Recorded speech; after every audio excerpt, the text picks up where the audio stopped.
So is the Galaxy S24 Ultra a good option to capture your favorite memories? By watching this video, you should have a good idea of what the quality is going to look like, since this entire video, including the B-roll, was shot using the S24 Ultra. The S24 Ultra has 4 sensors. The ones that are going to produce the best shots are going to be the main sensor and the 5X, or the super telephoto as they call it. These are the largest sensors, and that makes a whole lot of difference. For me, the ultra-wide sensor is basically just there in case I can't step back far enough to capture everything with the main sensor. On most phones, including the S24 Ultra, the quality suffers a bit when going from the main sensor to the ultra-wide. And the 3X sensor is probably the worst sensor on this phone, but it's basically just there to cover a large gap between the 1X and the 5X. It does a decent job of keeping the quality consistent, but if you compare pictures of the 1X, 3X, and 5X side by side, you can tell it doesn't quite keep up. The S24 Ultra also has a unique feature that is great and, in my opinion, best used when taking pictures or video,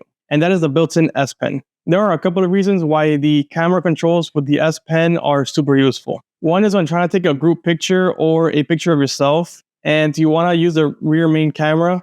If you have a tripod or something to place the phone on, you can use the S Pen to use the shutter remotely, and gives you some versatility on how to use it. And then the second reason is going to be, as in this situation, which I can use as a remote again to stop and start my video recording. And that kind of makes it a good option for vlogging. It just helps that the S Pen is always going to be with the phone and always going to be charged and ready to use, compared to a third-party Bluetooth remote that you're going to have to make sure is always charged, and you're going to have to connect it every time you want to use it. So in terms of convenience and not having to remember to bring extra items, the built-in S Pen is a very useful tool. Another great feature on the S24 Ultra is the anti-glare screen. This has been extremely useful when recording video, B-roll, and taking pictures outside in broad daylight, where I usually get some sort of reflection that distracts me when I'm taking a photo. With the anti-glare screen protector, it's been super easy to see what I'm recording, and it's been a game changer, even though it's something that you didn't even think about when you're using. And out of all the features that were brought to the S24 Ultra, that's probably my favorite one.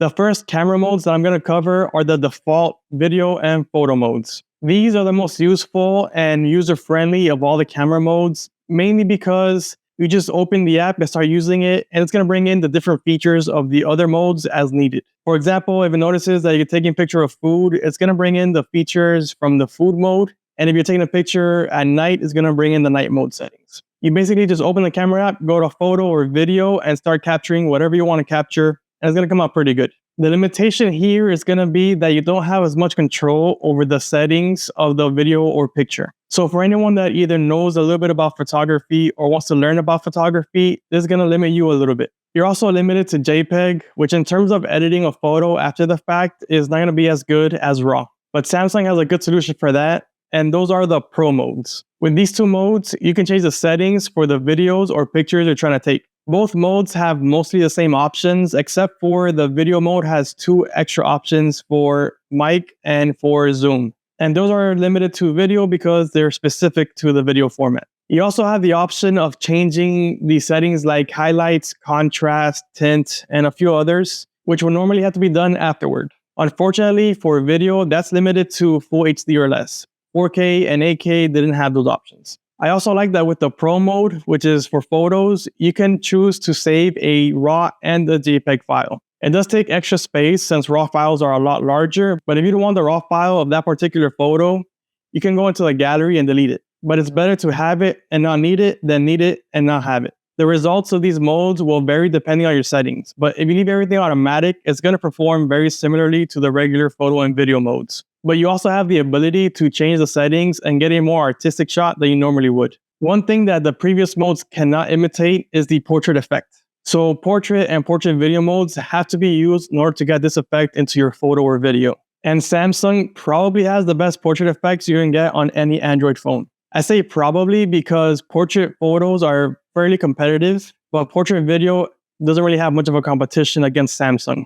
Out of all the phones that I own, Samsung's portrait video is the best by far. And as a heads up, this section of the video is recorded with portrait video. The first thing to note is that Samsung's portrait video can record in Ultra HD, which my other phones like Google and OnePlus cannot. They're limited to 1080p. On top of that, the accuracy of the portrait effect is really good with Samsung. It's also good on the Google Pixel series, but the fact that it's limited to 1080p brings it down a notch. With portrait photo mode, this phone has a leg up because of the additional sensor. With the S24 Ultra, you can shoot portrait mode with the 1, 3, and 5x sensors, giving you the largest range for portraits. And let's not take that for granted because not every phone uses their periscope lens for portrait mode. Moving on to night mode, this one isn't always necessary since the default photo mode will turn on the feature whenever it's needed, but there are some scenarios in which it's worth going directly to night mode. Those being if the scene is extremely dark or if you have a tripod which you can use and set the night mode to the max length. Using the maximum length brings in more light and therefore reduces the amount of noise you get in the photo.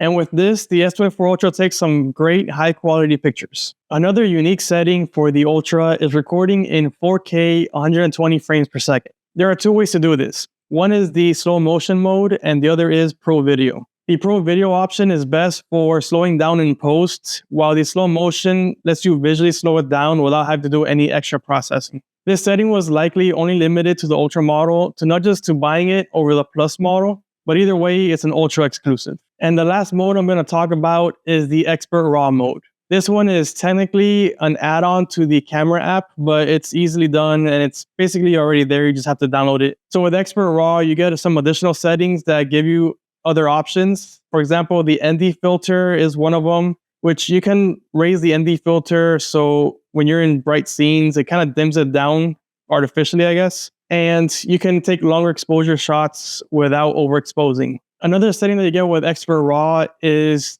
that you get to shoot with 24 megapixels, which is a nice balance between 12 and 50. You get more detail than 12, but you don't get the massive file sizes that you would on a 50. So it just seems like it's a great balance between detail and file size. And the last setting that I'll point out in Expert RAW is the astrophotography. With this, you can take pictures of the night sky and it's supposed to bring out some good detail. What's good about it though is that you get a sky guide to kind of let you know what you're pointing at before you take the picture and you don't have to guess. But it's definitely a mode worth looking into if you're serious about photography. Let me know what you think of the picture and video quality of the S24 Ultra. If you enjoyed this video, like and subscribe for future content. And as always, I'll see you in the next one.